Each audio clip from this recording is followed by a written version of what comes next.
actually not sure whether it's a hard act to follow after morning tea, whether it's before the morning tea session or after. So I'll try to keep this lively. So asset finance, some of you may know this as leasing in the market, and it's a very, I would call it a vanilla product, but I find it a very effective one. Maybe not as sexy as my colleague who's going to be speaking after me about the US private placements, but certainly one that for some of you and your organizations may be helpful. So what I want to cover today is, why are some companies choosing to use asset finance? What are some of the latest trends that we're seeing in the market? Some case studies for you to think through, whether that's relevant for your businesses or not, and what are some of the opportunities for you to think through. So why use asset finance? Well, it's pretty much 100% standalone financing for any income-generating asset. So what that means and how we see our clients using the form of leasing is that it's either used to maximize your working capital, or it is actually to get things off your balance sheet. So from a working capital perspective, it's really looking at, well, okay, for asset finance, given that it's 100% finance, we don't usually require any deposits or any additional security. So you actually free up that form of investments or security for other things that you wouldn't do for your organization. Then you've got a better improvement or an improvement to your cash flow, because it is usually at a fixed rate at a fixed term. So you know exactly what is your outgoing in terms of being able to manage that debt. From an off-balance sheet perspective, so there are two forms of off-balance sheet, either in the form of finance lease or an op lease.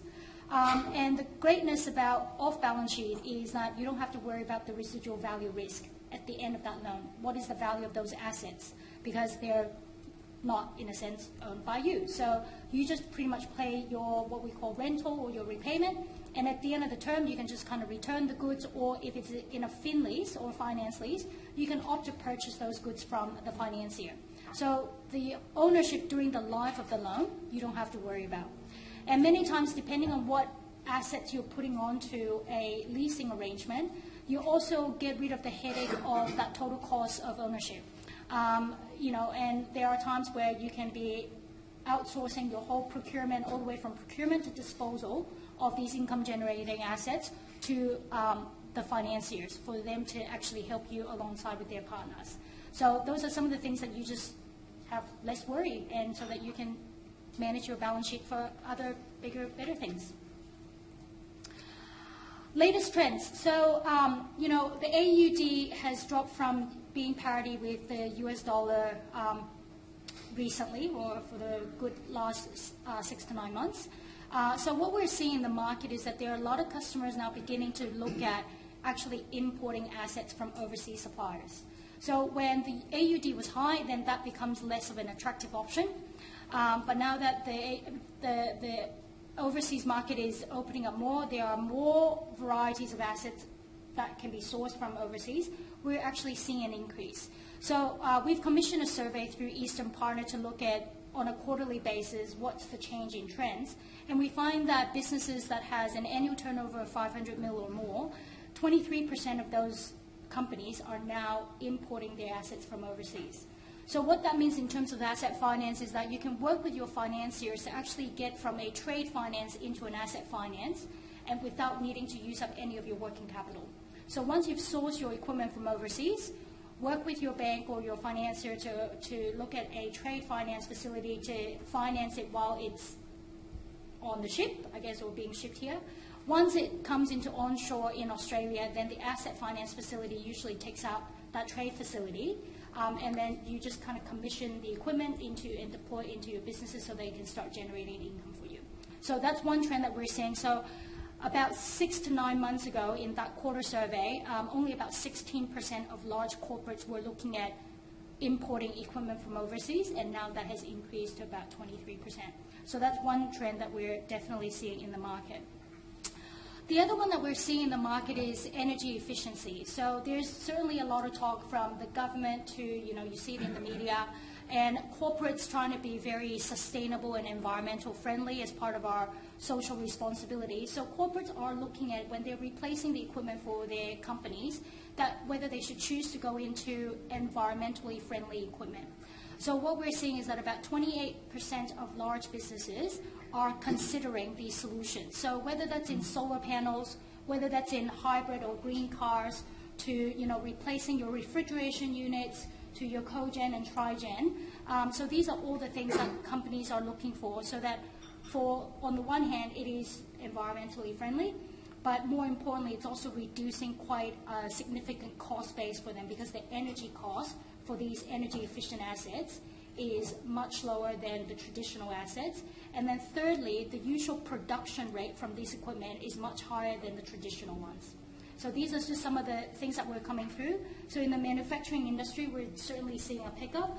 So although the industry as a whole may not be getting a lot of positive traction in terms of growth, just due to the various challenges that we face as a nation, for those companies who are trying to be smart about managing their cost base to continue to be competitive, this is one space that they're really thinking about their capex and how they can utilize the various financing instruments to get them to latest technology so that they can keep that production up while lowering their energy cost.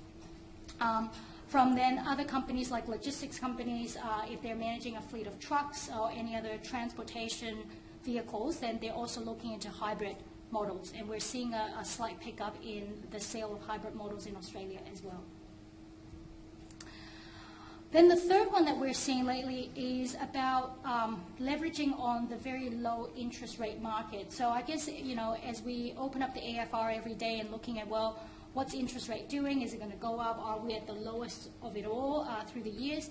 Then a lot of companies are beginning to think about asset finance, because it is a low interest rate environment at the moment. It is usually a fixed rate facility for a fixed term. So for companies that may not be into hedging, they may like to actually just know exactly what rates they're locking in. So we are also seeing an increase of businesses thinking positively about replacing their equipment so that they can lock in all of this really good low rates in the market at the moment. So those are just some of the key three trends that we've seen in the market. And this research that we've been doing with Eastern Partners has been almost a year, so we've had 4 quarters of statistics to observe the trends and how businesses are thinking towards their capital expenditure. So case study. So I've actually dug out 2 case studies. This is more relevant in an example of what happens in a university, but the actual situation is no different to some of the large corporates. So the University of Technology in Sydney, they've got 40,000 students, they've got 3,000 staff, they've got multiple campus locations, and one of the key changes or challenges into this sector is grants from the government, budgetary tightening, and then also attraction of staff and also attraction to students. So what that means for UTS is that previously they managed their own fleet, so their fleet of vehicles, whether it's for their lecturers to drive between campuses, or they have shuttle buses for students to go from one campus to another, and they had that all on their own balance sheet. So not only were they kind of missing I guess the maintenance of the vehicles, or looking at, you know, how do I budget for the maintenance of the vehicles, to how do I actually manage these vehicles, then they decided to actually put all of those vehicles onto a leasing solution. So what that means is that they were able to relieve their working capital of about 1 million, not too much. We're only talking about 59 vehicles, but it really alleviated the extra administrative tasks that comes with managing a vehicle. Because at the end of the day, they're a university, they're not really experts in managing a fleet of vehicles, from fuel usage to infringement tickets to all these other things that comes with maintenance of a fleet. And once outsourced, then they were able to really focus on what they really needed to do as a university. The other great thing about this solution for them was that the availability of the novated leases for their staff was a key employee benefit, to be retaining the lecturers, and it helped them to become quite competitive in the market, to be retaining the talent that they've got. So that's just kind of one thing that is worthwhile in considering if your organizations have large fleets or large employee base, and if leasing is not currently part of a salary package benefit that you offer, or that you may currently offer a lot of company cars for your employees, that could be a way to consider whether it's more effective to be deploying a novated lease solution rather than a tool of trade solution. Another example is another university, 27,000 IT assets worth $23 million. So with this company, they again offer the off-balance sheet solution and put it on an off-lease. So all of those assets were sold back to the bank, and then we then lease it back to the client. And what that means is, aside from freeing up the working capital, it also meant that they now have a more robust program in place to ensure the refresh of aging technology. So previously, the university, again, was not staffed enough with their IT department, and they were running into machines that were old. And what happens in a university when your, I guess, technology equipment isn't up to date, you don't attract students.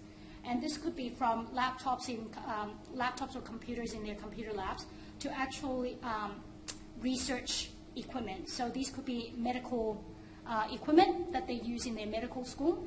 And if those aren't the latest technology, then the attraction of that university of incoming medical students is much lower than others.